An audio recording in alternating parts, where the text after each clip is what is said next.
السلام علیکم، بسم اللہ الرحمن الرحیم۔ اردو کو بک چینل دیکھنے والوں کو خوش آمدید کہتے ہیں۔ ناظرین، کیا آپ جانتے ہیں اونٹ کی پیدائش کیسے ہوئی؟ اونٹ سانپ کیوں کھاتا ہے؟ اونٹ جب سانپ کو نگل لیتا ہے تو اس کو شدید پیاس محسوس ہوتی ہے، لیکن پھر بھی وہ پانی کو سراب ہو کر نہیں پیتا۔ اونٹ کا گوشت کھانے کے بعد وضو کیوں ضروری ہے؟ اونٹ کی آنکھوں میں آنے والے آنسو کس کام کے لیے استعمال ہوتے ہیں؟ اونٹ کے باڑے میں نماز پڑھنے سے کیوں منع کیا گیا ہے؟ ہماری آج کی ویڈیو اونٹ کے متعلق انہی معلومات پر مبنی ہے جن کو جان کر آپ ضرور حیران ہوں گے۔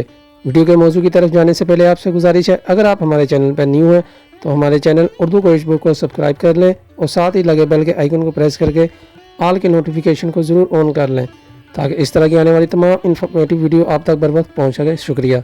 ناظرین، اللہ تعالیٰ نے قرآن مجید میں ارشاد فرمایا کہ یہ اونٹوں کی طرف نہیں دیکھتے جن کو عجیب پیدا کیا گیا ہے۔ حدیث شریف میں بھی اس کا تذکرہ موجود ہے کہ ہر اونٹ کی کوہان پر ایک شیطان موجود ہوتا ہے۔ جب تم اس پر سوار ہو تو اللہ کا نام لو، بس تم اس کی خدمت کرو، بے شک اللہ تعالیٰ نے ہی سواری دی ہے۔ ایک اور حدیث میں ارشاد ہے جس کا مفہوم یہ ہے، اونٹ شیاطین سے پیدا کیے گئے ہیں اور ہر اونٹ کے پیچھے ایک شیطان ہوتا ہے۔ ناظرین، اونٹ کا شمار دنیا کے قدیم جانوروں میں ہوتا ہے اور صدیوں سے اونٹ لوگوں کی خدمت کرتا چلا آ رہا ہے۔ اونٹ بطور سواری اور گوشت دونوں طرح سے استعمال ہوتا ہے۔ ایک عام صحت مند اونٹ 450 کلو گرام تک وزن اٹھا سکتا ہے۔ اونٹ کے بالوں سے نفیس کپڑا تیار کیا جاتا ہے۔ اس کی خال سے چمڑے کی کئی مصنوعات تیار کی جاتی ہیں۔ اونٹ خوراک اور پانی کو چربی میں تبدیل کر کے اپنی کوہانوں میں جمع کر لیتا ہے، جس کی وجہ سے یہ کئی دنوں تک بغیر کھائے پیے زندہ رہ سکتا ہے۔ اونٹ کو صحرا کا جہاز بھی کہا جاتا ہے۔ اونٹ کی دو اقسام مشہور ہیں، ایک وہ جس کی ایک کوہان ہوتی ہے، دوسری وہ جس کی دو کوہانیں ہوتی ہیں۔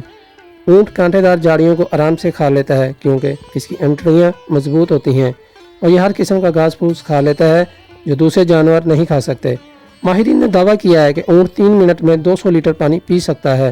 اتنی زیادہ مقدار اور تیزی سے کوئی اور جانور پانی پینے کی صلاحیت نہیں رکھتا۔ ناظرین، سیدنا جابر رضی اللہ عنہ بیان کرتے ہیں، آپ صلی اللہ علیہ وسلم کی خدمت میں میں حاضر تھا کہ ایک آدمی آیا اور اس نے آپ صلی اللہ علیہ وسلم سے سوال کیا کہ میں بکری کا گوشت کھانے پر وضو کروں، تو آپ صلی اللہ علیہ وسلم نے جواب ارشاد فرمایا، اگر چاہو تو کر لو، اگر چاہو تو نہ کرو، ضروری نہیں۔ تو ساحل نے پوچھا کہ میں اونٹ کا گوشت کھانے پر وضو کروں، تو رسول اللہ صلی اللہ علیہ وسلم نے فرمایا، ہاں، اونٹ کا گوشت کھانے پر وضو کرنا ہوگا۔ ساحل نے پوچھا کہ میں اونٹوں کے باڑے میں نماز پڑھ سکتا ہوں، تو آپ صلی اللہ علیہ وسلم نے فرمایا، نہیں، اونٹوں کے باڑے میں نماز نہیں پڑھ سکتے۔ تو اس نے سوال کیا کہ میں بکریوں کے باڑے میں نماز پڑھ سکتا ہوں، تو آپ صلی اللہ علیہ وسلم نے فرمایا، ہاں، پڑھ سکتے ہو۔ ناظرین، اونٹ کو ایک بیماری لگتی ہے جس کا نام ہیام ہے۔ بعض ماہرین کے نزدیک اس بیماری کا علاج سانپ کو زندہ نگلنا ہے۔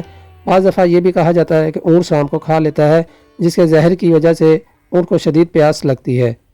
اس حالت اور زہر کی شدت کی وجہ سے اونٹ ایک ہی سانس میں وافر مقدار میں پانی پی لیتا ہے لیکن سیراب نہیں ہوتا۔ سانپ کو نگلنے کی وجہ سے اونٹ کی آنکھوں سے آنسو جاری ہو جاتے ہیں۔